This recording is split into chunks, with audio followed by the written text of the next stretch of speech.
नमस्कार, मैं हूं Amod Srivastava. Amazing thought, amazing message, amazing information की दिशा में आज एक कदम और आगे। आज की इस कहानी का शीर्षक है मदद।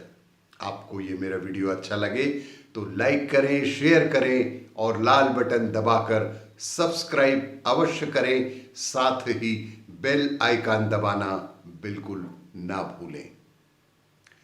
रात लगभग 10 बज चुके थे। अचानक मुझे एलर्जी हो गई। रात 10 बजे के लगभग अचानक मुझे एलर्जी हो गई। घर पर दवाई नहीं, ना ही इस समय मेरे अलावा घर में कोई और सदस्य था। श्रीमती जी बच्चों के पास गोवा और हम रह गए थे अकेले। ड्राइवर भी अपने घर जा चुका था। बाहर हल्की हल्की बारिश की बूंदें सावन महीने के कारण बरस रही थी। दवा की दुकान ज्यादा दूर नहीं थी। मेरे घर से दवा की दुकान बहुत अधिक दूर नहीं थी, पैदल भी जाया जा सकता था। लेकिन बारिश की वजह से मैं रिक्शा लेना उचित समझा। बारिश की वजह से मैंने वहां तक पहुंचने के लिए रिक्शा लेना ही उचित समझा। बगल में राम मंदिर बन रहा था। मेरे घर के मेरे पड़ोस में ही राम मंदिर बन रहा था। एक रिक्शा वाला भगवान की प्रार्थना कर रहा था। एक रिक्शा वाला वहां बैठकर ईश्वर से प्रार्थना कर रहा था। मैंने उससे पूछा कि चलोगे? तो उसने सहमति में सर हिलाया और बैठ गए हम रिक्शा में। रिक्शा वाला काफी बीमार लग रहा था और उसकी आंखों में आंसू भी थे। बेहद ही कातर स्वर में मैंने उनसे पूछा कि क्या हुआ भैया।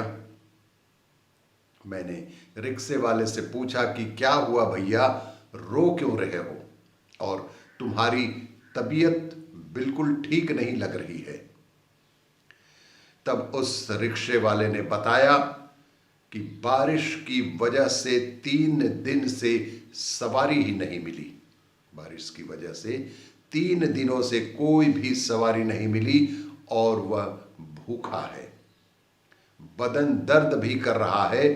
अभी भगवान से प्रार्थना कर रहा था कि आज मुझे भोजन दे दो, मेरे रिक्शे के लिए कोई ना कोई सवारी भेज दो।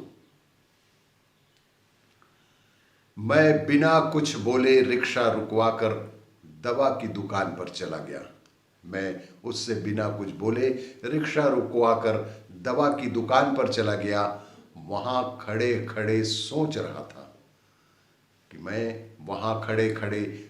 रहा था कि कहीं भगवान ने तो मुझे इसकी मदद के लिए नहीं भेजा।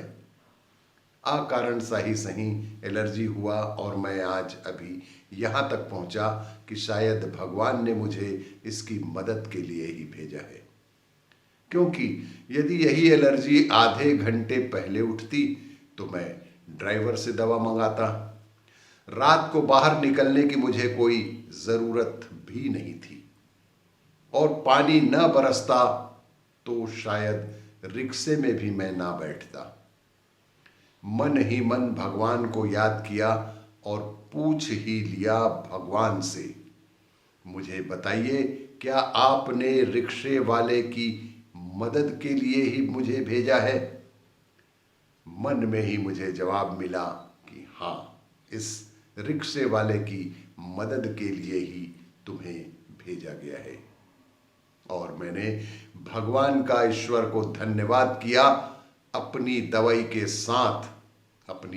साथ ही साथ रिक्शे वाले के लिए भी दवा ले ली।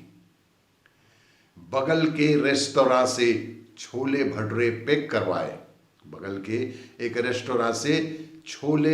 पैक करवाए और रिक्शे पर आकर मैं बैठ गया।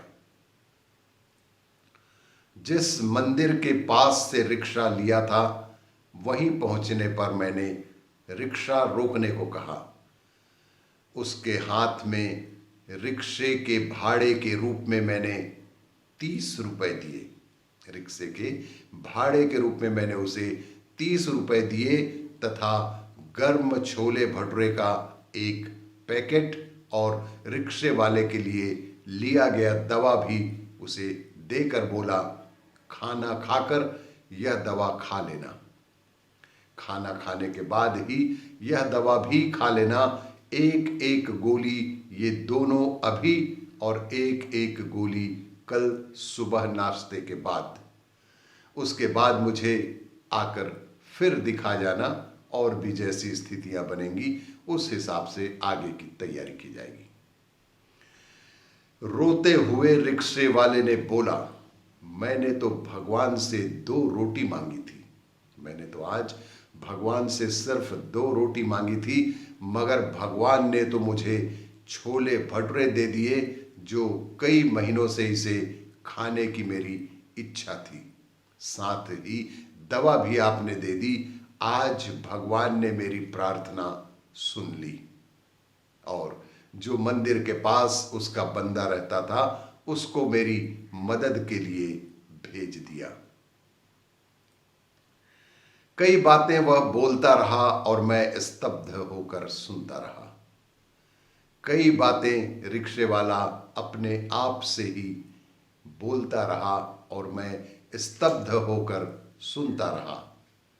घर आकर सोचा कि उस रेस्तोरां में बहुत सारी चीजें थीं।